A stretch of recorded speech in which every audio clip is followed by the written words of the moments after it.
Je suis Raphaël la maman, créatrice de contenu tombée amoureuse de l'échange et du partage sur les réseaux sociaux. Mon quotidien a 1000 à l'heure aussi entre ma féminité et mon rôle de maman, comblé de 4 garçons, une dualité que j'assume pleinement et que j'aime raconter sans filtre. Mon objectif ?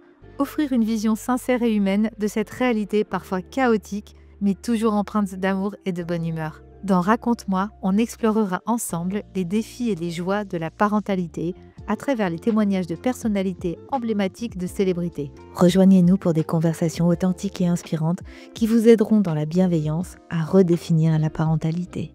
Aujourd'hui, j'ai l'immense privilège de recevoir l'irrésistible Marine Leonardi.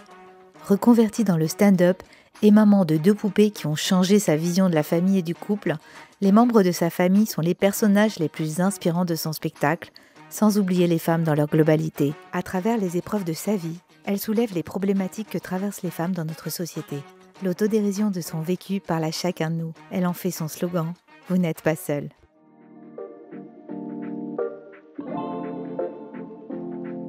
Écoute Marine, je suis très heureuse de te recevoir aujourd'hui sur le plateau de Raconte-moi. Pour nous, tu es une nouvelle maman sur les réseaux. Je trouve que tu es très attachante, très touchante dans ta façon d'aborder la complexité d'être parent, la complexité d'être maman, la complexité de rester une femme. Quand on est dans une famille, garder son rôle et en même temps ne pas s'oublier, je pense que c'est super compliqué. Et il y a un sujet aujourd'hui qui est très délicat, qu'on n'aborde pas toujours, c'est comment maintenir cette intimité au sein du couple quand les enfants arrivent en fait. Savoir saisir sa chance quand justement on a besoin de se reconnecter avec son conjoint, le père de ses enfants. Quand même ton copilote. Bien sûr, mais c'est un sujet fondamental. Quelle est ta vision des choses? Comment tu as réussi justement à retrouver cette connexion? Et il y a une étude qui a été faite qu'un couple sur 2 n'arrive pas à retrouver cette intimité postpartum, justement après un premier accouchement. Donc je suis très heureuse de te recevoir. Non, mais merci pour l'invitation parce que c'est un bonheur, c'est le premier épisode, donc déjà ça c'est incroyable d'en faire partie. Je te renvoie le compliment dans le sens où tu fais vraiment aussi partie des gens, quand je les ai suivis sur les réseaux, c'est des bouffées d'air frais et ça donne aussi des perspectives, je trouve, moi je suis encore vraiment dans le dur du postpartum et parfois on va pas plus loin que le bout de son nez et de voir une femme épanouie avec des enfants heureux, bon après il y a des challenges et tout, ça donne aussi de la perspective, donc je suis ravie. Je suis contente si je te permets justement de te projeter avec positivité sur le sujet de maman. Puis je vais aborder avec toi des sujets un peu touchy dont on ne parle pas toujours. Il y a des problématiques justement pour arriver à retrouver cette connexion avec son partenaire. Et je trouve que tu le fais, et notamment dans ton spectacle, avec beaucoup de légèreté, beaucoup d'humour. Enfin, des fois, on est dans le dur et tu en parles vraiment crûment. Et je pense que c'est ce qui peut parler aussi aux hommes. On prend justement des raccourcis pour essayer de leur faire comprendre des choses, alors qu'il faut franchement leur dire les choses. Et donc, j'aimerais bien avoir ton avis sur la question. Marine, tu es maman de 2 petites princesses. Tout à fait, Joséphine et Thelma. Voilà, donc elles ont respectivement 6 ans et 2 ans. Pas trop déçue d'avoir une fille Non, alors moi, pour le coup, j'avais envie d'une fille, donc j'étais assez contente d'accueillir Joséphine. Et puis évidemment, on a toujours ce truc de se dire « Oh, ce serait chouette d'avoir un petit garçon ». Et en réalité, quand j'ai eu Thelma, j'étais vraiment ravie parce que moi, j'ai grandi dans un modèle où on était aussi 2 filles et je suis hyper proche de ma sœur. Ça a vraiment des problématiques et des enjeux différents, une connexion différente. Je reconnais qu'elles sont hyper proches de leur père. Elles veulent que leur père ou machin. Donc il y a un complexe d'Oedipe. Très, très fort. Ouais. Et mon mari est très paternel, très enrobant avec elles, donc elles sont folles de lui, quoi. Parfois, je me bats un peu pour prendre ma place. C'est vrai? Ouais, franchement, quand t'as des filles et que ton mari est un peu exemplaire sur le côté très affectueux, très dans le care avec elles, du coup, elles sont folles de lui, quoi. Là, ça va un petit peu mieux, la grande. Maintenant, elle a vraiment ce lien avec moi. Puis moi, j'ai commencé le stand-up. Vraiment, Joséphine avait 1 an. Je pense qu'elle m'a un petit peu fait payer ça aussi un certain temps. Donc là, on a inconsciemment, elle s'est pas dit c'est le stand-up, mais j'ai été un peu moins présente. Et j'ai vu la différence puisque Thelma, j'étais tout de suite d'emblée assez présente au début. Donc après, tu peux jamais savoir ce qui tient du caractère, ce qui tient du contexte. Puis t'as beau les faire dans le même ventre, ils n'ont pas le même caractère, ils n'ont pas la même approche. Et puis ta deuxième, Thelma, elle a aussi la grande aussi. Donc exactement. C'est quelqu'un avec qui elle partage du temps. Complètement. Donc forcément, c'est pas que ça te remplace, mais c'est une personne à part entière au sein de la famille. C'est clair. Non, mais c'est clair. Et vraiment, tu as raison. C'est toujours assez compliqué de savoir ce qui est du déterminisme ou du juste leur caractère spontané. Peut-être que Thelma est de base un petit peu moins angoissée, mais voilà. Donc non, j'ai vraiment ce bonheur d'avoir 2 enfants de toute façon en bonne santé, c'est vraiment tout ce qu'on demande donc À quel moment as-tu su que tu voulais devenir maman? Alors c'est un souhait que j'ai toujours eu. Maintenant et c'est ce que je raconte un petit peu dans le spectacle, moi j'ai pas du tout grandi dans une famille où il y avait, 10 000 gamins qui couraient partout et cetera. J'ai été très, très maternée par ma propre mère, très infantilisée même encore, à l'âge adulte. Donc c'était dur aussi, tu vois, de se dire: «Moi aussi je peux le faire maintenant, c'est à mon tour, je peux être maman» et donc quand on en a eu l'envie avec Alix, j'avais 29 ans et c'est vraiment venu, franchement mais comme une envie de pisser quoi. Carrément. Mais carrément, c'est-à-dire qu'il a ça faisait 1 an qu'on était ensemble et il commençait à me dire: «Ouais, viens, on déménage à Marseille, on fait des camions à pizza». Il me parlait de plein de trucs et puis moi, je lui dis: «Eh bien, on fait un enfant» et lui, il me dit: «Bah, si tu» mais ça nous est venu et Joséphine est arrivée tout de suite Tu avais fini de faire pipi. et j'avais fini de faire pipi et là, vraiment,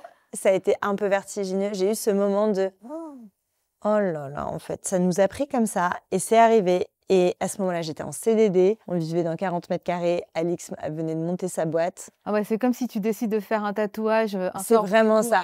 C'est vraiment ça. C'était à la fois une joie immense que ça ait fonctionné et ce truc de se dire: «Oh non, mais qu'est-ce qui vient de se passer?» tu vois? On s'était dit: «Ça va prendre 6 mois, 1 an». Et ça faisait combien de temps que tu étais avec Alix? 1 an, tu as dit? Ça faisait attends que je te dise pas de bêtises, une grosse année et demie, ouais, un truc comme ça et donc on l'annonce à nos familles. Alors ma belle famille hyper contente parce que ma belle-mère, pour le coup, elle a toujours grandi avec plein d'enfants autour d'elle, elle vient d'une grande fratrie, hyper contente et là, je vois vraiment ma mère, un mélange de joie et de: «Mais c'est pas possible, mon bébé va être maman». Enfin, vraiment, elle m'a regardée en mode: «Est-ce que c'était voulu?» Enfin, elle s'est projetée dans le truc: «Je vais devoir aider ma fille». Mais comme si j'étais vraiment, tu sais, une teenage mum qui vivait dans une caravane. Enfin, vraiment, j'ai eu l'impression que je lui ai annoncé un truc qui était impossible pour elle.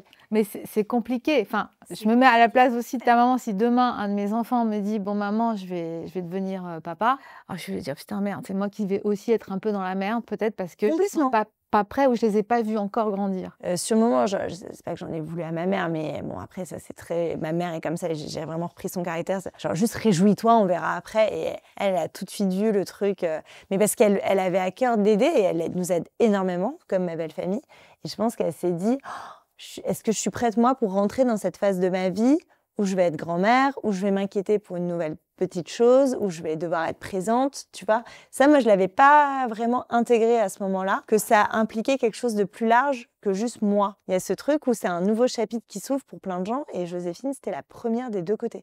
D'accord, donc tu étais l'aînée ou? Non, ma sœur est l'aînée, elle a eu 2 enfants depuis, mais ma sœur, était en mode, tranquille, je crois qu'elle était célibataire à ce moment-là, tu vois? Et du coup, ça ouvrait vraiment un nouveau chapitre pour les gens de ma famille, de ma belle famille. Bah, je pense que pour ta maman, c'est pas l'ordre des choses. C'est-à-dire que je pense que c'est ta sœur, en fait, qui était l'aînée, qui aurait dû devenir maman avant toi. Donc C'est je ça, pense que ça aussi, ça a pu la perturber. complètement. Il y avait un truc de, c'est pas le timing.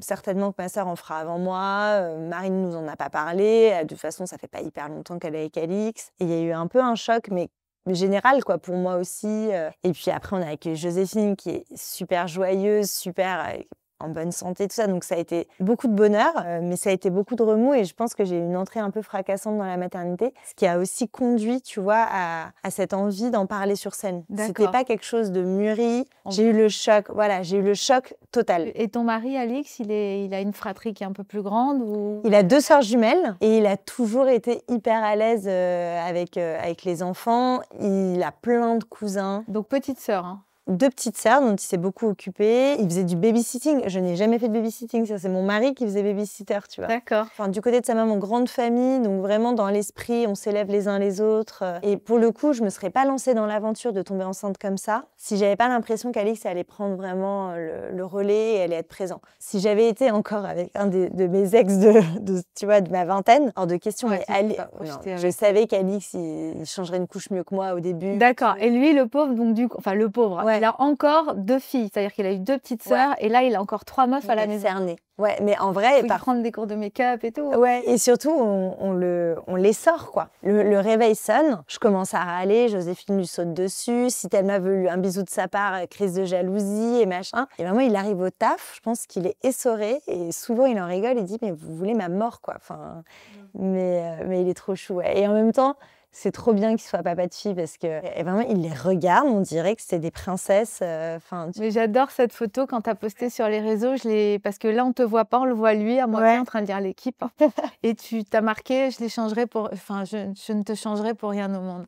Donc, autant tu pratiques vraiment l'autodérision, la critique sur les hommes en général, mais on sent que, sur cette photo, ton mari, voilà, c'est vraiment... c'est mon pilier, vraiment mon pilier. Et j'ai l'impression qu'on s'aime de plus en plus parce que... C'est beau. Ouais, parce que forcément, moi, quand je suis arrivée dans le stand-up, j'avais ma petite rage des injustices liées à la maternité, de ce qu'on fait peser aux femmes. À ce moment-là, c'était une découverte pour moi. J'en voulais pas à Alix, j'en voulais au fait que le système faisait qu'Alix était dans ses chaussons parce que si lui, il fait un rendez-vous pédiatre, il passe pour un dieu. Si moi, j'en loupe un, je passe pour la pire des mères. Et donc, toutes ces injustices-là, j'avais envie d'en parler sur scène. Mais pour autant, je sais qu'il fait énormément pour nous.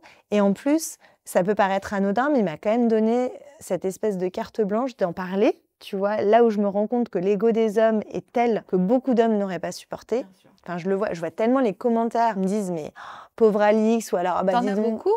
J'ai pas beaucoup de haters. Franchement, je suis contente de ça parce que je sais que ça use d'avoir des haters et moi non, ou en tout cas, je les vois pas, ou je sais pas si je suis critiquée sur certains groupes masculins, mais franchement, en tout cas, sous les vidéos, c'est assez bienveillant. Mais quand même, oui, tu sens que ça interpelle, mais pas que les hommes. Il y a des femmes qui trouvent que je vais un peu trop loin et que pour l'ego d'Alix, c'est pas bon, alors que lui n'en a vraiment rien à faire. Parfois, je vous jure, je le regarde, je me dis, mais il attend quoi? Il est comme ça, là, sur le canapé.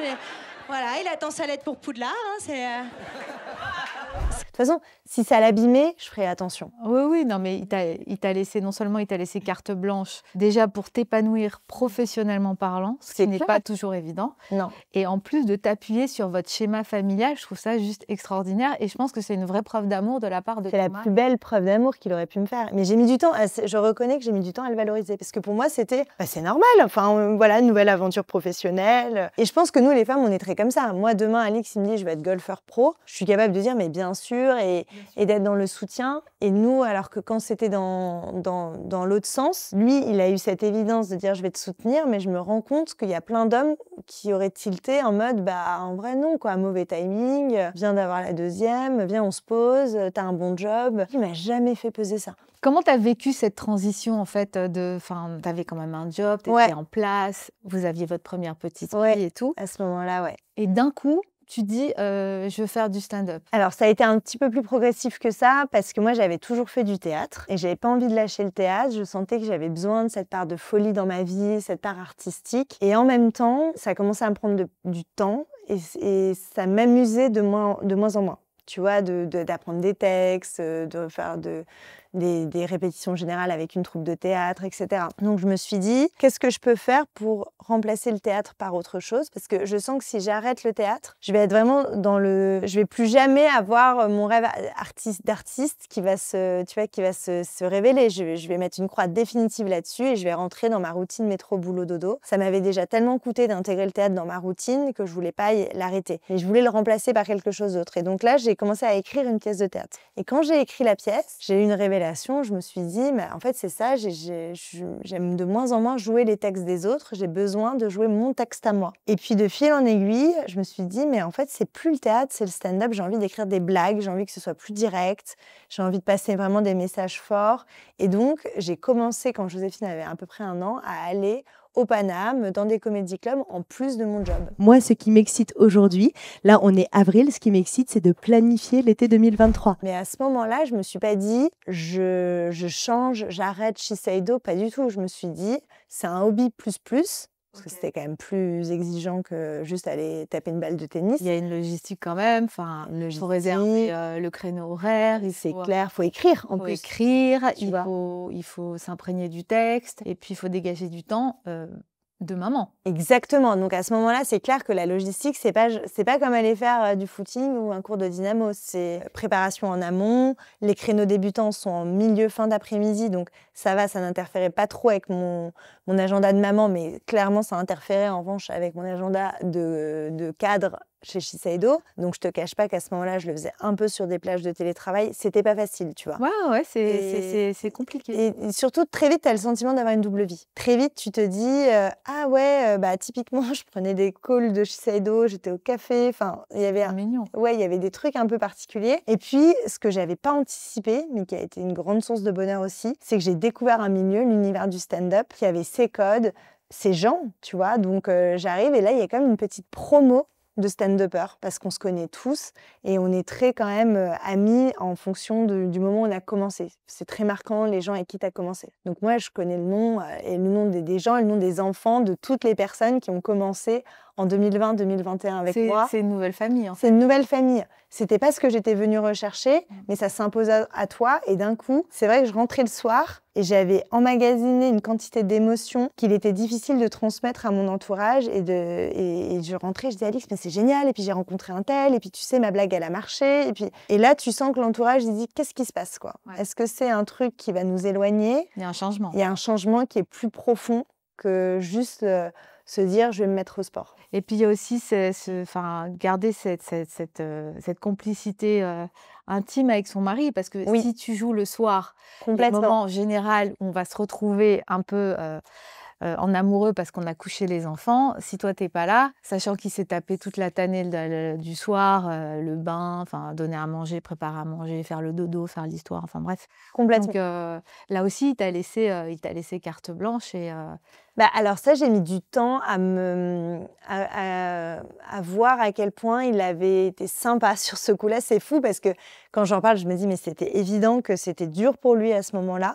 Mais tu sais, comme moi, j'étais dans mon truc de me dire, bah, maintenant j'ai 2 boulots, donc j'avais l'impression que j'avais double journée et que les gens n'avaient aucune empathie pour ça et pour ma fatigue. Tout le monde était en admiration devant Alix, à dire « Ah oui, donc c'est Alix qui gère le bain, ah donc c'est Alix qui gère le tunnel du soir ». Et puis moi je disais « Oui, enfin il gère le tunnel du soir, ça va, j'ai préparé la purée en amont, enfin ça va, c'est bon, il peut mettre 3 cuillères dans une assiette et coucher les... » Et sauf qu'en réalité, évidemment que c'était dur pour lui parce que la solitude de gérer ces moments-là, c'est ça. moi, j'étais plus là. Et parfois, même, je faisais directement Shiseido Paname. Je ne rentrais même pas à la maison à ce moment-là. Pas la case du foyer, quoi. Bah, vraiment, la variable d'ajustement à ce moment-là, c'était évidemment mes enfants, mais quand même, à l'époque, j'avais que Joséphine, mais j'arrivais, tu sais, parfois à dégager des moments avec Joséphine, mais c'était quand même surtout mon couple. C'est-à-dire qu'à ce moment-là, Alix, je l'ai mis dans un coin. Et je lui ai dit, s'il te plaît, sois mon assistant plus, gère le tunnel du soir. Moi, je sens que c'est ma voix. Il faut que je me donne à 300%. Et on va y arriver, sauf que moi, j'avais cette conviction que ça allait le faire, mais je donnais pas de perspective à l'autre. D'accord. Tu vois, et donc j'ai senti qu'à un moment donné, Alix s'est dit, mais ça va durer combien de temps? Ouais. Tu vois, à la fin. C'est quand que je vais retrouver ma petite femme. C'est quand qu'on va pouvoir se programmer un resto, qu'on va arrêter de dire à nos potes, bah non, on n'est pas dispo parce qu'en fait, Marie, de toute façon, elle est au stand-up et nanani, que juste lire un bouquin dans le lit l'un d'un côté de l'autre, ça revient quand? Et moi, à ce moment-là, j'en avais pas besoin, tu vois, si je suis honnête. Je le voyais même pas, en fait. Je le voyais même pas. Aujourd'hui, c'est mon rêve. Hein. Moi, aujourd'hui, non mais j'ai vraiment des grands moments de bonheur à juste être chez moi avec mon mari, à dîner. Voilà. Mais à ce moment-là, tu sais, tu découvres une nouvelle discipline, il faut te donner à 300%. Quand l'autre dit, mais quand est-ce qu'on se fait un dîner? T'es là, oulala, mais je suis à des années-lumière d'avoir envie de faire un resto avec quiconque. Là. Je suis à peaufiner mes blagues, à me faire des nouveaux amis. Enfin, donc c'est... Mais est-ce que vous aviez déjà retrouvé cette connexion entre vous intime avant que tu commences le stand-up? Est-ce que... Alors, en plus, non. Dans le sens où, non, c'est une bonne question. non, mais c'est vraiment... En fait, quand on a accueilli Joséphine en avril 2019... L'accouchement s'est bien passé? L'accouchement s'est très bien passé. T'as pas été trop abîmée? Pas du tout. Abîmée normale. Classique. Ouais, j'ai été plus abîmée pour Thelma. D'accord. Non, là, abîmée normale. Franchement, le corps a bien récupéré, mais mon mari était épuisé. À ce moment-là, j'avais déjà vaguement commencé le stand-up. Moi, je pétais un câble avec ma famille, avec ma belle famille. Mon mari se disait, quand est-ce que ça revient à la magie qu'on avait quand on n'avait pas d'enfants, qu'on faisait des restos tout le temps, qu'on était tout le temps amoureux, tout le temps à faire l'amour. Ouais, voilà. Quand est-ce qu'on retrouve ça? Là, on a un enfant qui est certes merveilleux, mais on a l'impression que c'est un champ de mine autour de nous. Et en plus, ma femme veut faire du stand-up. Donc, voilà. Et le stand-up, en réalité, c'est un peu c'est le même problème, en fait. Hein. J'avais besoin d'en parler sur scène, tu vois. Et donc, ça, pareil, C'était presque thérapeutique, quoi. C'était thérapeutique. Mais c'est vrai qu'à ce moment-là, je pense qu'Alix s'est dit, est-ce que c'était pas un peu tôt pour ma femme d'avoir un enfant? Lui, il n'était pas du tout angoissé par la parentalité. Il était trop content d'accueillir sa fille. Mais il s'est quand même, je crois, posé la question, est-ce que c'était pas trop tôt pour Marine? Et du coup, ça vient trop mettre des sables mouvants dans notre vie. C'est vrai que c'est pas facile de passer d'épouse à mère. À mère. Et pire, de maîtresse à mère. Oui. Bah, ce qui est sûr, c'est qu'au moment où je pense que donc, quand notre fille avait 1 an et demi et où c'est un moment où souvent les femmes prennent du temps pour redevenir maîtresse, pour reprendre soin d'elle. C'est long, 1 an et demi pour un mec. Hein, ouais, bien sûr. Alors évidemment, on avait quand même... J'ai pas attendu 1 an et demi de disette, ni pour lui, ni pour moi, mais tu vois, d'avoir ce truc, finalement... Bon, heureusement, aujourd'hui, on en parle énormément, mais le postpartum, ça dure quand même assez longtemps, mine de rien, tu vois. Et retrouver un corps dans lequel on se sent bien, retrouver une santé mentale, physique, avoir des niveaux d'hormones qui sont les bons, ça prend vachement de temps. Et donc, au moment où moi, tout ça est revenu, j'ai mis mon énergie dans autre chose que mon couple. Et donc, je pense qu'à ce moment-là, ça aurait été quand même assez salutaire avec Alix qu'on s'accorde plus de week-ends en amoureux. J'avais vachement de mal, évidemment, à faire regarder Joséphine. Ouais, il y a ça aussi, quand t'as pas aidé. Et... Enfin, voilà, on fait pas des enfants pour les faire garder. Et pourtant, moi, je sais que quand j'ai eu mes enfants, on m'avait dit, mais faites-les garder tant que vous pouvez. Mais si c'est vous en bien avez sûr. Besoin. Mais ça, c'est un vrai conseil qu'il faut donner aux gens. Mais tu sais, quand c'est le premier, t'as ce truc. Le deuxième, tu le fais garder à 1 mois et demi, c'est n'importe quoi. Mais le premier... Tu dis non, mais attends, mais si je le fais garder pendant le week-end, je vais passer plus de temps au téléphone à prendre des nouvelles. Non, enfin, franchement, il faut le faire parce que la plus-value est tellement énorme sur le couple. C'est gigantesque, tu vois. Et ça, c'est ce qui nous a fait du bien. On a commencé à le faire, mais peut-être un peu tard, tu vois. Je voyais que j'avais vraiment des amis qui ont pris leur couple à bras-le-corps plus tôt. Tu vois, même sur un premier enfant. Est-ce que tu penses que si tu n'étais pas devenue maman, t'aurais été humoriste et t'aurais fait du stand-up? Tu sais que c'est une question que je me pose beaucoup. Je sais pas pourquoi je me la pose beaucoup en plus en ce moment. Je crois que oui, parce que j'ai toujours aimé faire rire et je faisais déjà des sketchs de stand-up dans la cour de récré, tu vois, quand j'étais au collège. Et dans ta boîte aussi? Ouais, je faisais en vrai, oui. Ah oui, d'accord. Je faisais tout le temps. Ah d'accord. J'essayais tout le temps de faire marrer les gens. Et si je les faisais marrer, je disais ça c'est trop bien, ça les a fait rire. C'est une bonne vanne. J'ai cette espèce de, tu vois, de mécanique de la vanne en permanence dans la tête. Comme plein de scènes de peur, je suis une très grande anxieuse, comme plein de gens d'ailleurs. Et moi, mon exutoire, c'est vraiment le rire. Il y a quasiment que ça qui me soulage. Hein. Enfin, tu vois, ouais, c'est vraiment, c'est indispensable à ma vie. Donc je me dis oui, quand même. Mais c'est vrai que j'ai eu cette opportunité de parler de ça. Et en fait, je l'ai utilisé, la maternité, comme cheval de Troie finalement pour parler de sujets féministes. Tu vois, aujourd'hui, je suis comme tout le monde. Hein, mes enfants grandissent. Je suis moins, tu vois, dans l'immédiateté du postpartum, et parfois mes propres sujets peuvent me lasser. Et donc, tu grandis. Ben, je grandis. Bah oui. Il y a une maman qui oui. grandit. Et ce qui est magnifique, c'est que tu vas évoluer comme ça. Bien sûr. Tous tes spectacles, je pense, vont évoluer comme Évidemment. ça. Et c'est chouette. C'est chouette. On sera sur une autre tournée et je pense que tu vas pouvoir l'intégrer toi aussi. Je trouve ça extra. Bah oui. Tu vas passer, justement, tu progresses toi aussi dans la maman que tu es en train de devenir. Un conseil de philosophie hérité de tes parents que tu aimerais transmettre à tes enfants? C'est une bonne question. La philosophie de vie, ce que je leur dois, c'est le rire. Et en fait, j'ai quand même une famille qui rigole énormément. Qui est moqueur? Qui est très moqueur. Ouais, et ça, c'est vraiment... Je m'en suis pas rendu compte parce que c'est subtil, tu vois. Il y a pas quelqu'un qui fait le show. Non, ça marche pas comme ça. Mais il y a ce truc où, en permanence, on va flirter avec la limite de ce qu'on peut dire, pas dire, se moquer des gens et de nous-mêmes. Et ça, moi, j'ai vraiment cette culture familiale du rire et ça vient complètement d'eux. Et parfois, et ça, je m'en suis rendu compte en vieillissant parce que quand j'allais dans des familles de certaines de mes copines où c'était beaucoup plus pudique, beaucoup plus feutré, certainement les gens étaient mieux élevés, tu vois, mais je me disais, oulala, mieux élevés, ils étaient élevés différemment. Voilà. Je me disais, oula, on s'embête un peu parfois, tu vois. Et du coup, ça, je leur dois. à mes parents la culture du rire. Donc ça, tu aimerais le transmettre à tes filles? Ah oui. J'essaie de faire beaucoup de second degré avec mes filles. Et comme c'est pas forcément une reco, tu vois, une recommandation d'éducation, je ne sais pas si ça va avoir des conséquences catastrophiques En ou fait, si c'est très bien de le faire. c'est très bien de le faire parce que tes enfants seront à ton image. Oui. Moi, pour le vivre, on est une famille très moqueur, très 2e, 3e, 4e degré. Et franchement, j'aime la compagnie de mes enfants. Ouais. Bah oui, mais je me dis que oui, parce qu'il y a plein de gens qui disent attention, les enfants très jeunes, ils ont du mal avec le second degré, ils comprennent pas. Et moi, je vois vraiment Joséphine qui parfois me regarde en mode, elle est super, c'est encore ma mère qui dit n'importe quoi. Et en vrai, j'adore ça. C'est vraiment, moi, je crois que j'ai réussi à reconquérir ma fille grâce à l'humour. Dans les moments où je sentais qu'elle m'en voulait, où j'avais pas été suffisamment présente, où je m'étais lancée dans le stand-up, nos moments de connexion, c'est quand je la faisais rire. Donc, je crois que ça, c'est un truc que j'essaie de transmettre à mes enfants, tu vois. Est-ce que tu nous as ramené un petit objet Oui, qui nous fait penser, qui rappelle la parentalité? ouais, tout à fait. Alors, Je ne sais pas ce que c'est. tu ne sais pas ce que c'est. Alors, c'est le doudou Oh. de ma première fille. Et franchement, il n'est pas lavé, je crois. Je l'ai retrouvé dans son lit. Tu D'accord. vois, on en avait acheté un deuxième parce C'est la que question que j'allais te poser. Est-ce que tu as fait comme tous les parents, c'est-à-dire d'en acheter un 2e, un 3e? j'en ai acheté que 2. Je sais plus qui m'a dit la dernière fois qu'il en avait acheté 10. J'étais là, vraiment, les gens sont extrêmement prévoyants. Et on a eu la chance aussi que si on le lavait, elle s'en fichait. D'accord. Donc, on a ok. pu parfois en laver un, la machin.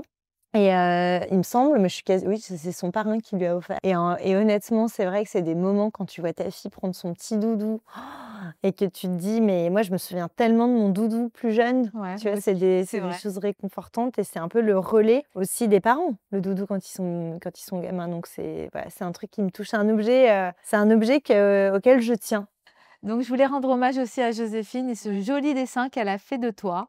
Je le trouve incroyable. Ouais, Voilà, je trouve que Ah ben Joséphine dessine très bien. Alors là, vous allez me dire, voilà, encore une daronne qui est complètement gaga de sa fille et tout. Là, c'est vraiment pas son meilleur chef-d'œuvre, mais elle adore dessiner, elle dessine beaucoup, elle adore ça. Et mon mari, ils ont des compétences de dessin un peu dans la famille. Je d'accord. sais pas si c'est génétique. Moi, je suis incapable de dessiner, vraiment.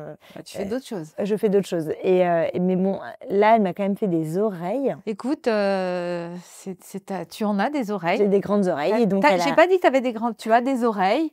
Elles sont visibles. J'adore ce dessin. Je trouve que ce que tu as mis en dessous quand tu as posté ce dessin, c'est qu'il faut avoir drôlement confiance en soi. C'est vrai. Et j'ai adoré. C'est vraiment, j'ai trouvé ça incroyable. Comment les enfants peuvent nous voir Mais c'est trop marrant. et voilà. Donc, Joséphine, quand tu verras cette vidéo, voilà, merci pour ton Merci pour ton ton petit dessin. Ça nous a beaucoup touchés. Donc, ce que j'aimerais qu'on fasse maintenant, c'est qu'on passe face miroir. Ouais, Je te pose quelques questions. ok. Voilà, sur comment vous avez réussi justement à retrouver cette intimité avec Alix. Est-ce que tu as des choses à donner, à dire à nos auditeurs, aux personnes qui nous regardent? Des conseils? On est là pour essayer de trouver des solutions à des problématiques que des couples ont. Voilà, et je trouve que tu l'incarnes parfaitement bien. Parce que les personnes, tu leur dis régulièrement, vous n'êtes pas seul, Ouais. en tapant sur ton téléphone. Voilà, donc aujourd'hui, vous n'êtes pas seul. Marine est avec nous et elle va nous expliquer un peu tout ça. Avec grand plaisir. Voilà, Marine, on est juste face au miroir. Voilà, on est dans un endroit un peu plus intimiste et on va essayer de parler des sujets qui, pour moi, sont super importants et j'espère qu'ils vont encore parler un peu plus à nos téléspectateurs et nos auditeurs sur ce problème justement de retrouver l'intimité au sein du couple de façon la plus délicate et la plus bienveillante possible.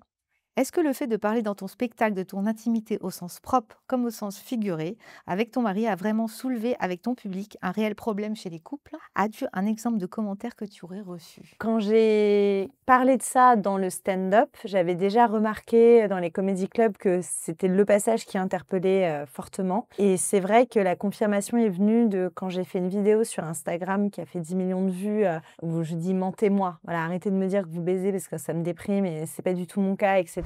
Mais moi, je fais l'amour je sais pas, quand je pars en vacances, mais même pas, quand je pars en vacances, je dors. Et en fait, d'un coup, ça a soulevé toute une problématique de est-ce que les couples font semblant? Est-ce que c'est quoi la vraie vie sexuelle des couples en postpartum, etc. Et donc, j'ai pas l'exemple d'un commentaire, enfin, si, il y avait Si, il y avait quelques commentaires très marrants en dessous de cette vidéo en disant au début c'était vendredi, samedi, dimanche, ensuite VSD. Il y avait tout un truc, il faudrait que je le retrouve sur VSD. Après, c'était le VSD correspondait à des mois de l'année, puis après, ça correspondait à des décennies tellement ça s'est passé. Et j'ai trouvé ça rigolo de voir que les gens arrivaient à en rire parce que ça concerne énormément de gens. C'est une pression, encore une fois, que les femmes, elles ont de rapidement se remettre en selle. Parfois, elles en ont pas envie. Parfois elles en ont envie. Hein. Parfois, c'est même celle du couple qui a le plus envie, mais la plupart du temps, quand même, vu que le corps est en convalescence, bah, ça met du temps. Et puis, je crois que c'est une conséquence aussi de la charge mentale. C'est-à-dire que cette fameuse charge mentale que les femmes passent leur temps à décrier et qui a l'air complètement anecdotique, rendez-vous compte que quand vous ne soulagez pas la charge mentale d'une femme, in fine, c'est de la bande passante qu'elle va aller puiser sur sa vie sexuelle. Peut-être que quand elle va se coucher le soir, elle aura juste une seule envie, c'est de dormir et de penser à autre chose et pas à son couple. Et donc ça, de plus en plus, on se rend compte que les dommages collatéraux de la charge mentale, c'est une vie sexuelle qui met du temps à reprendre, c'est le couple, c'est tout ça. Et donc oui, j'ai l'impression qu'à travers ce sujet, ça a quand même fait émerger une problématique qui est très présente chez beaucoup de couples. Mais donc, ce qu'il faudrait dire aux hommes, en fait, messieurs, aidez votre petite femme pour qu'elle soit encore plus disponible pour vous. Complètement. Clairement, aujourd'hui, un argument choc, je crois, pour les hommes, c'est de leur dire, si vous prenez une partie de la charge mentale, vous allez avoir des bénéfices dans des domaines que vous ne redoutiez pas. Enfin, vraiment, c'est mathématique. Et moi, aujourd'hui, c'est ça qui m'aide à réavoir une vie sexuelle intime épanouie. C'est parce qu'on gère mieux à deux, on a coordonné nos violons, on gère mieux à deux la charge mentale. Et donc, mathématiquement, ça rejaillit sur d'autres choses. On est dans la même équipe. On est dans la même équipe. On est une team. Exactement. Voilà, donc messieurs, on vous le redit au cas où vous n'auriez pas très bien compris. S'il vous plaît, ne dites pas « qu'est-ce que je peux faire pour t'aider ?» Qu'est-ce qu'on peut faire pour aider notre couple? Si vous voulez, en fait, qu'on vous fasse l'amour, il faut faire le ménage. C'est ça qu'on explique. Voilà, C'est exactement. pas- Entre autres, hein. Tu sais, résumé comme ça fait pas du tout moderne d'un coup, mais... Non, mais bon, voilà, c'est juste, on a besoin d'être aidé pour justement que le couple redémarre. Et voilà, il y a un petit être qui vient d'arriver. Ok, ça déplace beaucoup de choses, mais en même temps, à nous de les recentrer et voilà, et de se dire qu'on est vraiment dans le même groupe et il faut qu'on avance ensemble, quoi. Complètement. Pourquoi ce sujet est-il si important selon toi? Sujet de la sexualité dans un couple. Je crois que c'est important parce que quelque part, c'est un des premiers grands marqueurs du couple, tu vois, et de se recentrer sur le couple aussi. Quand la sexualité redémarre, et ça me fait rire aussi parce que souvent, c'est une question que posent les sages-femmes, tu vois, au moment où elles te font la rééducation du périnée.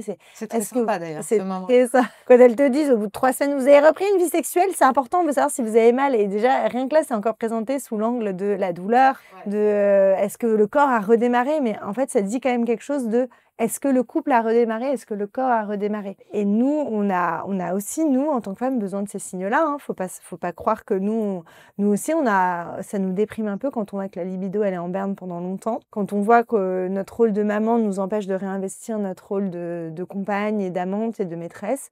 Donc, clairement, c'est ça qui fait que ça donne un signal de « Ah, ça y est, la maternité prend sa juste place dans la vie ». Est-ce que l'intimité a tout de suite repris sa place ou le sommeil était plus important pour vous deux? Si tu pouvais nous quantifier à peu près, on va être clair. Ouais, on va donner de l'espoir ou pas. Alors, je réfléchis, parce que je ne veux pas dire de bêtises. Donc, nous, Joséphine, par exemple, elle est née en avril. Et donc, je dirais qu'à l'été, on avait repris. D'accord. Parce que l'été, mais c'était encore timide. Et nous, on n'a pas repris. Je ne sais même pas si on a repris au rythme de avant, tu vois. Ah ouais, non, mais ça, c'est normal. Ça, c'est normal. Et Dieu merci, parce que purée, on avait du temps à perdre. J'avoue que nous, on ne s'est pas non plus trop mis la pression là-dessus. Et puis aussi, si vous sentez que votre conjoint a re-envie et que vous n'êtes pas encore prête, déjà, évidemment, faut pas hésiter à lui dire et dire non. Enfin, genre, consentement, la chose la plus importante jusqu'au bout. Non, mais il y a une pression aussi parfois qui peut donner l'impression que on n'était pas hyper au taquet ou dans le consentement dans un cadre du couple, hein, Si c'est votre envie de lui faire plaisir mais que votre corps ne suit pas, il y a aussi des choses que vous pouvez faire avec votre conjoint en gardant votre corps un temple et qui est en train de se réinvestir et vous n'êtes pas obligé, vous, de subir une pénétration si tel n'est pas votre souhait, tu vois. Si vous n'êtes pas prêt à l'accueillir. Si vous n'êtes pas prêt à l'accueillir. Moi, je pense qu'il y a eu des moments, j'ai pas des souvenirs précis, où je me disais, là, mon conjoint a envie, Moi, j'ai envie de vivre ce moment, j'ai envie de lui faire plaisir, mais j'ai pas forcément envie qu'on me touche parce que j'allaite, parce que mes seins me sont douloureux. Donc aussi, on n'est pas obligé, tu vois, de faire du sexe traditionnel dans ces moments-là. Bien sûr, et puis voilà, on peut se caresser, il y a Exactement. plein de façons de communiquer, il y a plein de façons de donner envie à l'autre aussi, de lui dire exactement ce qu'on attend Mais 100%. et ce qui nous ferait du bien. Et puis voilà, il faut accepter qu'on ne soit pas au même rythme. C'est clair. Mais c'est vrai que, tu vois, j'y repense quand même, cette Tu vois, histoire non, mais cette histoire aussi, tu sais, où le corps médical te dit, est-ce que vous avez repris les rapports? Ouais, ça te Tu met sais, une pression. Ça te met une pression et en plus, genre, si tu leur dis, ah oui, oui, on se caresse, ils se disent, non, non, non, vous avez pas compris là. On veut savoir si S'il y a eu le vagin est fonctionnel. Ils étaient là, et on te remet dans un truc très. Oui, s'il y a eu pénétration. Ouais, j'ai eu pénétration. T'es là, franchement, je sais plus s'il y aura je sais pas s'il y aura pénétration un jour à nouveau, en fait, monsieur. Tu lui as pas dit ça, non? Non, mais c'est des trucs où Oui, tu as envie oui. de répondre à la sage-femme, Ouais. tu sais. Je pense Mais qu'il de quoi je me mêle? y aura plus Mais jamais ça te regarde pénétration. pas. Malgré tout ça, vous décidez quand même d'en avoir un autre. On a décidé d'agrandir la famille avec joie et bonheur. Ouais, on a eu cette envie. Donc vous aviez repris quand même une activité. Donc on a repris tout à fait, sauf que ça a été plus compliqué pour Thelma. Et donc là, on est rentré d'un coup. Alors ça a été compliqué, ça n'a pas duré une éternité, mais quand même. Et surtout, les médecins étaient là. Ah ouais, c'est pas terrible la réserve ovarienne. Et donc là, on a connu les quelques mois que connaissent plein de couples qui sont sexe coordonné. Ah non, mais ça, c'est vraiment l'enfer. Et bah, j'en parle d'ailleurs dans le spectacle, mais en plus, là, c'est vraiment à deux vitesses. Parce que souvent, le mec, il a pas du tout envie de se prendre la tête avec ça. Ah ouais. Pas du tout. Alors, ça le débecte. Et toi, tu sais exactement le jour où t'ovules, le machin, le truc. Donc, t'es vachement là-dedans. T'es open. T'es open. Donc là, c'était pas très... Glam. Non. Et franchement, j'envoie tout mon amour et toutes mes pensées aux couples qui vivent ça. On leur envoie toutes les On deux. leur envoie, voilà. C'est des phases, ça ne dure pas, mais c'est pas évident, j'imagine. Enfin, j'imagine, je le sais pour l'avoir vécu, d'après de réinvestir un sexe ludique quand tu as eu un sexe médical. Spontané. Hein. Spontané, ouais. C'est vrai que j'embrasse moi aussi toutes les mamans, tous les couples qui sont dans cette dynamique parce que c'est pas évident aussi de faire l'amour quand on en a envie. Non, c'est de l'amour programmé. Hein, puis même... Il faut saisir sa chance là encore parce que 48 heures pour arriver... Puis pardon, mais c'est peut-être le cerveau des femmes qui est fait comme ça, mais les femmes dans ces cas-là, quand elles savent que c'est pour procréer, il n'y a pas toutes les positions qu'elles ont envie de faire. Enfin, il y a plein de choses qui rentrent en jeu et du coup, ça conditionne vachement la sexualité. Et bon, c'est une phase, ça dure pas, mais c'est pas le moment le plus fun. Non, mais on vous envoie plein de force. Plein de force. Et ça a altéré votre vie de couple du coup. Alors vraiment, la grossesse alitée et stressante, c'est un truc qui était pas facile parce que Alix était très stressé qu'on accueille un deuxième enfant. Parce qu'il avait... De toi, curieusement. Plus que moi, parce qu'il avait vu comment ça m'avait perturbée pour Joséphine, tu vois. Donc il se disait, quoi, elle va repéter un câble? Après le stand-up, elle va faire quoi? Mais tu vois, il s'était dit, si ma femme repète un câble, si ça refait des remous avec nos familles, nos belles familles, si machin, si. Et puis Jo, elle dormait pas encore très bien. Donc il a eu une charge mentale à ce moment-là. Et ouais, Alix s'est dit, en fait, moi, il suffit que ce soit un bébé reflux ou un bébé qui dort pas, moi j'explose, tu vois. Et donc ça, je lui ai dit, écoute, c'est pas grave, viens, on fait un enfant, on sait qu'on veut un deuxième. Moi, j'ai une réserve ovarienne en chute libre, il y aura pas de bon moment, let's go, tu vois. Et Thelma, je sais pas si elle a entendu nos prières, mais elle a tout de suite dormi. Enfin, tous les trucs qu'on a jamais réussi à caler avec Jo, là, ça s'est calé comme par miracle. Comme sa sœur prend beaucoup de place, maintenant, son petit caractère s'est bien réveillé, mais elle était hyper douce, c'est comme si elle nous regardait en disant, vous inquiétez pas, j'ai compris que vous étiez pas au max de votre forme. Je vous laisse reprendre des forces, je vous ferai chier quand j'aurai 2 ans. Donc là, elle dépote bien. Et ça a été comme lettre à la poste, mais oui, par rapport à la grossesse, du coup, Alix était très angoissée, mais juste d'accueillir un enfant. Et moi, j'étais angoissée de faire marcher cette grossesse qui ne marchait pas. Enfin, et donc, il avait très peu d'empathie pour le fait que j'étais alitée. Et d'ailleurs, il s'en est excusé la dernière fois, tu sais comment? Oh, trop mignon. Je vais te raconter. On regarde La Vérité si je mens. Je me suis refait les 2 Vérités si je mens à Noël. Et le 2, le personnage d'Amira alité. Enfin, son mari l'a fait tellement chier qu'elle est enceinte et elle va à l'hôpital. Et en fait, à ce moment-là, je la vois à l'hôpital enceinte et je suis pas bien et Ça t'a ramené. ouais, tu sais, je suis comme ça et tout. Et là, il me regarde, il me fait ça va et tout. Je lui dis non, mais enfin. Et là, il me dit, je suis désolée, mon amour, j'étais pas du tout là à ce moment-là, tu vois. Et oui, il me l'a dit parce qu'en fait, moi, j'en ai gardé un traumatisme, tu sais, de ce truc où ton corps, alors là, pendant 9 mois, ne t'appartient plus. Tu as des médecins au-dessus de ton bide toute la journée qui te disent pourquoi ça saigne, qu'est-ce qui saigne, qu'est-ce qui machin, qu'est-ce qui tourne. Oui, donc toi, c'était vraiment mener à bout cette grossesse. Ah, moi, t'importait le plus. Moi, je voulais juste qu'elle sorte. À la fin, d'ailleurs, quand on me l'a mis dans les bras et qu'elle était en forme, j'y croyais pas. Et que tu étais en forme. Et que j'étais en forme. Je me suis dit, non, c'est pas possible. En fait, là, ce bébé, oui, parce que ma mère avait une phrase un peu malheureuse pendant la grossesse. Elle m'avait dit à 4-5 mois, elle m'avait dit, écoute, s'il y a un problème, peut-être le corps, il essaye quand même. Oh là là, au secours. Oh la vache. Ça, c'est des phrases qui sont vraiment pas cool. Donc, les belles mamans, les Brigitte. Ouais, ma mère, je lui ai... Celles qui nous écoutent, s'il vous plaît, évitez vos phrases assassines. Donc, tu vois, moi, hein. Au bout d'un moment, j'ai douté. Je me suis dit, en fait, est-ce qu'il y a un souci, tu vois, et qu'il ne voit pas à l'écho, et en fait, c'est pas une petite fille en bonne santé, et moi, je m'alite, mais en fait, machin, et en fait, tout allait bien. Ouais. Bon. Quel est ton plus grand souhait en tant que mère? Mon plus grand souhait vis-à-vis de mes filles, et j'espère vraiment qu'elles le feront, c'est qu'elles ne fassent pas des choix pour me faire plaisir. Parce que je trouve qu'on passe toute sa vie à faire plaisir à ses parents, à faire des choix pour leur faire plaisir. On peut se noyer là-dedans, et de toute façon, c'est vain. Et tu crois que c'est possible? Tu crois que c'est possible de ne pas faire en sorte que les enfants arrivent à ne pas avoir envie de nous faire plaisir, nous les parents? Je crois que déjà leur dire... T'es pas obligé, ça soulage. Tu vois, moi, je vois mes parents, même s'ils s'en défendent, ils étaient quand même tellement contents que j'ai un CDI, que j'ai une vie tracée, tu vois. Et donc, c'était un travail de déconstruction énorme et qu'on travaille encore. T'imagines qu'avec le succès que j'ai aujourd'hui, ils sont encore stressés, ils sont encore à me dire, tu regrettes ton choix ou pas? Ah ouais, non, mais je comprends. Et t'es là, vous êtes sérieux? Enfin, genre, je lance une tournée de Zénith et vous me demandez si je regrette mon choix? Ben non, mais parce que eux, ça leur paraît quand même inconcevable de laisser un bon CDI, tu vois. Et ce poids, ils me l'ont quand même fait un peu peser. Maintenant, ma mère, elle me dit, écoute, je suis tellement fière de toi, bravo, tu t'es écoutée et tout. Et ça, je me dis, je leur en veux pas parce que je me dis, je crois que quand t'es parent, t'as un moment où t'as envie d'être tranquille. Et comment t'es tranquille, c'est quand ton gamin, il a une sécurité financière, quand il est un peu autonome. Quand tu peux aller chercher un crédit sans te demander. Exactement. Donc moi, je me dis, il va falloir que je lutte contre ma petite voix intérieure de mettre mes filles dans un carcan duquel je me suis moi-même extraite, tu vois. Il y a des gens qui sont extrêmement heureux en CDI. Moi, mes amis, parmi les plus heureux, c'est des gens qui ont une sécurité, qui n'ont envie ma vie pour rien au monde. Ça ne correspond pas à tout le monde. Et quand tu vois que ton enfant, vraisemblablement, ça ne va pas lui correspondre, ça ne sert à rien d'y aller au forceps, tu vois. Moi, on m'a un peu foutu là-dedans au forceps. Quelle est ta plus grande peur? Celle qu'on a toutes en tant que maman. Ouais. Donc, il arrive quelque chose. Donc, il faut pas y penser. C'est très dur à gérer ça. Parce que c'est une peur une fois que tu as donné la vie ou que tu deviens maman, là, ça y est, c'est avec toi, c'est toute ta vie. Et là-dessus, j'ai beaucoup à apprendre de mon compagnon qui n'y pense jamais. Il ne pense pas au scénario catastrophe. Il se dit, pourquoi penser à ça? De toute façon, mais ouais, ce serait le drame. Et en même temps, comme c'est ma peur, les réseaux me poussent des trucs comme ça, en plus, évidemment, tu sais. Et en même temps, parfois, tu tombes sur des témoignages de gens qui ont perdu des enfants et qui disent, on ne s'en remet pas, mais on peut aller de l'avant.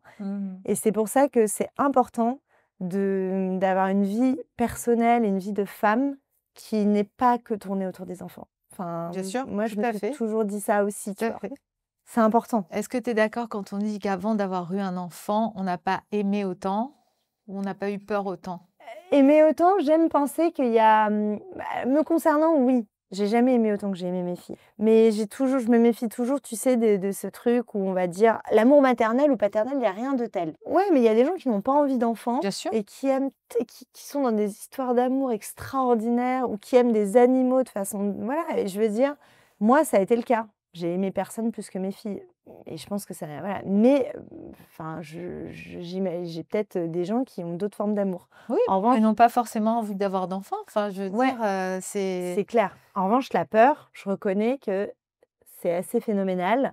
Et donc, j'en parle dans le spectacle. Hein, le bonheur de ces gens qui n'ont pas envie d'enfants, tu vois. Ah oui, et vraiment, mais profitez. Les gens qui n'ont pas d'enfants et qui n'ont pas envie d'enfants, qui n'auront jamais le regret, parce que la société fait quand même en sorte que tu aies le regret très vite. Mais quand tu sais que tu es sur ton chemin de vie sans enfant, bah profitez, parce que Et vivez vraiment, pleinement vos choix. vivez pleinement, vous avez un boulevard de bonheur devant vous, parce que nous, on se couche le soir en se disant, avec la peur. Ouais, c'est vrai que cette peur, elle a du mal à quitter les parents, quoi. Donc tu es prête à revivre l'aventure sous la couette? Alors, on se pose beaucoup la question du 3e. On n'est pas du tout définitif. Moi, j'ai plutôt envie, Alix, il est plutôt, en tout cas, à être tellement heureux de l'équilibre qu'on a maintenant que ça lui paraît pas évident d'envisager le reperturber. De se projeter dans une Ouais, lui, troisième. il me dit, il aime tellement ses filles, il me dit, on pourrait en avoir 10 comme ça, c'est pas le sujet, mais genre, où, que, quoi, comment, financièrement, Paris, enfin, tu vois, et ça, lui, il voit toujours cet aspect-là, alors que moi, j'ai tendance à dire, on va gérer quand ça se produira. Ouais, bah, c'est bien ça. Ouais, tu vois, ça, c'est un Tu peu, vois, un peu c'est lâcher prise, c'est pas mal, je trouve. c'est pas mal, mais aussi parce que, tu vois, moi, j'ai tendance à, lui, par exemple, lui, il se lève beaucoup la nuit quand l'enfant dort pas. Ah, il se lève. Et du coup, il sait très bien que s'il Ah ouais. a un enfant Ouais. qui est caisse-bonbon, ça va être beaucoup pour sa pomme. Et je pense qu'il a très mal vécu avec Jo, il a beaucoup pris sur lui, mais il ne l'a pas beaucoup fait payer, mais Jo, à la fin, moi, je ne tenais plus debout quand elle dormait toujours pas. Et en vrai, je disais à Alix, je dors, tu t'en occupes. Je sais pas, moi, cet enfant, je n'arrive plus à la gérer, à la faire dormir. Et donc, il a été un peu traumatisé de ces années-là. D'accord. Et parfois, il se dit, bah là, si on se retape un enfant qui dort pas, mais moi, je trouve ça trop joyeux, quoi. J'ai vraiment envie d'avoir un 3e enfant. Donc, écoute, on verra. Mais c'est pas facile, là, je pourrais pas le faire maintenant. Non, puis je pense que là, tout ce qui se passe professionnellement parlant, Voilà, faut que tu le vives pleinement. Et exactement. c'est déjà un beau bébé. Hein. Ah bah, c'est clair. C'est un peu mon 3e enfant, hein, ce Voilà. spectacle. Bah, tu m'étonnes. Donc, je me dis, j'ai gestation pas envie est de un tout peu plus faire. longue. En fait, c'est ça, c'est qu'à un moment donné, je m'étais dit, tiens, est-ce que je lance, bah, en plus, si c'est compliqué, est-ce que je lance une 3e en même temps que... Et en fait, je me dis, j'ai envie de profiter pleinement de la tournée, tu vois. J'ai envie d'être sur scène, de pouvoir faire le grand écart si je veux, de pas me dire, purée, est-ce que je suis en train de saigner sur scène, tu vois. Ouais. Puis d'avoir tes filles qui viennent te voir en spectacle. Voilà, Peut-être. exactement. Quel est ton plus grand défi donc aujourd'hui? Franchement, les gens pourraient penser que je vais répondre à concilier ma vie pro avec le perso. Honnêtement, là, on a trouvé un bel équilibre. Donc, je dirais pas ça. Je dirais que mon défi, ce serait plutôt de protéger l'intimité de ma famille, moi qui suis très transparente sur les réseaux. Mes filles arrivent à un âge où elles comprennent, ça y est, elles ont compris, la grande, elle a compris que je filmais des moments d'intimité chez nous, même si je montre jamais leur visage. Et parfois, je sens qu'elle va se conditionner pour bien répondre à la vidéo. Et dans ces cas-là, je mets jamais la vidéo sur les réseaux parce que c'est pas des vrais moments de vie. C'est pas naturel. C'est pas naturel. Je fais attention. Là, cette semaine, tu vois, c'est le hasard de la vie, mais il y a eu 2 fois de suite où on entend mon mari dans les vidéos. Je pense que ça y est, j'ai atteint sa limite. Il m'a dit, là, si tu peux faire une pause et reparler de toi, parce que lui, ça l'amuse pas plus que ça d'être dans les vidéos. En fait, il veut pas qu'on rentre dans un truc, genre le Truman Show, où il y a une webcam chez nous, et franchement, il a totalement raison. Ah ouais, puis ça crée un équilibre aussi dans votre famille. Et voilà, et donc là, je sais ça. que, tu vois, même s'il y a the situation du siècle qui se passe dans la cuisine et que je pourrais filmer et que je ferais des millions de vues avec, je vais faire une pause et que je vais plutôt reposter des vidéos de moi face cam, parce que c'est trop important et j'ai pas envie qu'on rentre dans un truc où on n'est pas naturel. Puis il a posé ses limites aussi, Alix. Il faut les respecter, tu vois. Il a posé ses limites et tu dirais ton plus beau moment? Un des meilleurs souvenirs de ma vie. Ou un des plus beaux moments, oui, bien sûr. Ouais, quand Joséphine est arrivée à la maternité pour Thelma, tu vois, et qu'en fait, nous, on avait vachement peur, de par nos expériences un peu personnelles, d'une éventuelle jalousie, tu vois, entre frères et sœurs ou sœurs-sœurs. Et donc, moi, j'étais pas sereine. Je voyais ma petite Joséphine avec son caractère bien trempé, je me suis dit, ouh, et elle est arrivée, elle l'a prise, et vraiment, c'était... Elle va donner de l'amour à son... Ah, mais en fait, elle était en admiration devant sa sœur et ça ne s'est jamais arrêté. Et en fait, ça, c'est vraiment un moment où, encore une fois, anticiper des trucs qui ne se produisent pas. Et elle est bleue de sa sœur et elle est vraiment la meilleure grande sœur. Enfin, moi, je suis en admiration encore plus devant elle depuis que je la vois être grande sœur parce qu'elle est... Parfois, quand je me noie dans un verre d'eau pour dire un truc à Thelma, elle me met de côté, elle me dit « Thelma, ce que maman essaye de te dire... » Enfin, tu vois, elle est exceptionnelle avec sa sœur. Et donc, ça, c'est des vrais moments de plénitude, quoi. Et ta plus grande fierté, du coup? Bah, c'est moi. Trop. Ah là là, c'est ça la bonne question. Ouais, non, bah, je suis fière de moi, tu vois, je suis fière de moi et évidemment de mes enfants, mais je veux dire en vrai, bravo Marine d'avoir cru en ton rêve. Regarde-toi. Voilà, Ça. bravo et il faut miser sur vous. Quoi qu'il arrive, à la fin des fins, c'est vous et vous-même, donc faut miser sur vous un maximum.